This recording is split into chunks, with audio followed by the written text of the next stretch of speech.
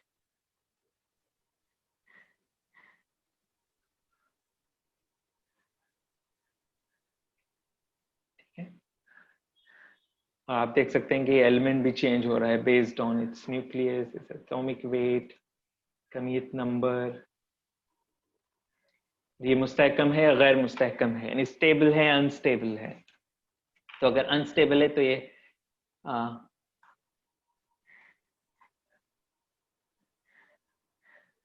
और ये मुस्तहकम है।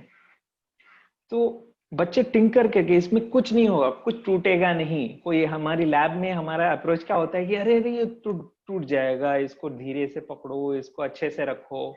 तो सिमुलेशन में ये सारी टेंशन नहीं होती है। यहाँ खुला मैदान है, आपको जैसा टिंकर करना है आप कर सकते हैं। और एक चीज जो सबसे बड़ी चीज जो मतलब OER के ताल्लुक से कहना चाहूंगा मैं कि ये पूरा का पूरा ये जो है वेबसाइट, ये पूरा का पूरा PHET जो सिमुलेशन है ये इंग्लिश में, जो कि ये OER है, इसलिए हम आराम से इसको इसको किसी भी लैंग्वेज में ट्रांसलेट कर सकते हैं। तो हम लोग जो है वो कोशिश करें कि इसको उर्दू में ट्रांसलेट करें, इसके लिए आपको किसी से परमिशन लेने की जरूरत है। तो ये सबसे बड़ा। तो मेरी एक गुजारिश ये है असातिज़ा से कि आप ऐसे कुछ एग्जाम्पल्स लें। अभी आज के सेशन का मैं समझूंगा कि ये कामयाबी का दारोमदार या इंडिकेटर ये होगा कि आप अपने सब्जेक्ट डोमेन के कुछ टॉपिक्स लें जो कि बच्चे समझने में जिन्हें मुश्किल होती है, और उन्हें किसी OER के जरिए समझाने की कोशिश करें। जैसे अभी इलेक्ट्रॉन की हमने एग्जांपल ली, तो इस एक कॉन्सेप्ट को आप इस सिमुलेशन के जरिए समझाने की कोशिश करें। मैथमेटिक्स में जियोजेब्रा के जरिए से एक दो एग्जांपल आप समझाने की कोशिश करें, और फिर आप अपने एक्सपीरियंसेस शेयर करें टीचिंग उर्दू की वेबसाइट पर एक ब्लॉग की शक्ल में या किसी और जरिए से भी।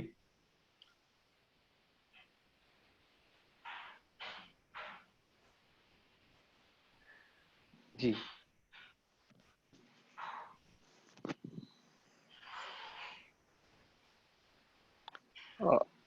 अभी वक्त है, अगर कोई सवालात कर सकते हैं तो फौरी कर सकते हैं, या हम अख्ताम की जानिब बढ़ेंगे कुछ देर में। आप इस बात को भी शेयर कर सकते हैं कि हम संडे दोपहर में ये वेबिनार्स रख रहे हैं 2 बजे या 3 बजे। अगर इस सिलसिले में भी आपका कोई मशवरा है कि कोई और टाइमिंग है जो बेहतर हो सकता है, ज्यादा सहूलत वाला हो सकता है, तो वो भी आप शेयर कर सकते हैं।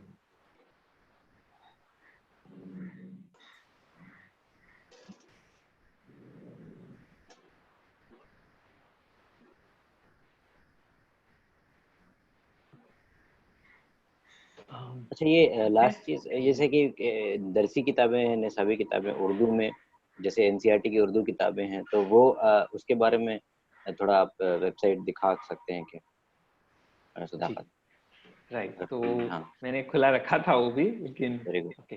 तो ऑनलाइन रिसोर्सेस के मामले में ये है कि सारे रिसोर्सेस ओपन नहीं होते, लेकिन काफी सारे जो फ्रीली अवेलेबल रहते हैं, जैसे गवर्नमेंट की जो टेक्स्ट बुक्स वगैरह हैं, ये ओपन लाइसेंस में तो रिलीज नहीं है, लेकिन ये हमारे लिए नागुजीर हैं, यानी यही करिकुलम है जिन्हें हमें पढ़ाना है।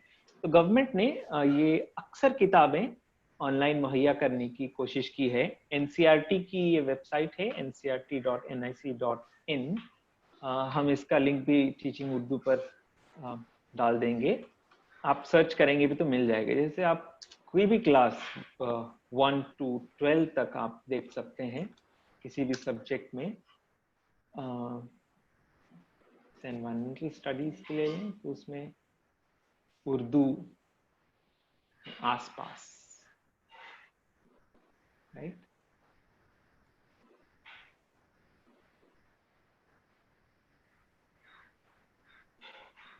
अक्सर किताबें मौजूद हैं, आप इन्हें डाउनलोड भी कर सकते हैं। अच्छा, ये हिंदी में खुली।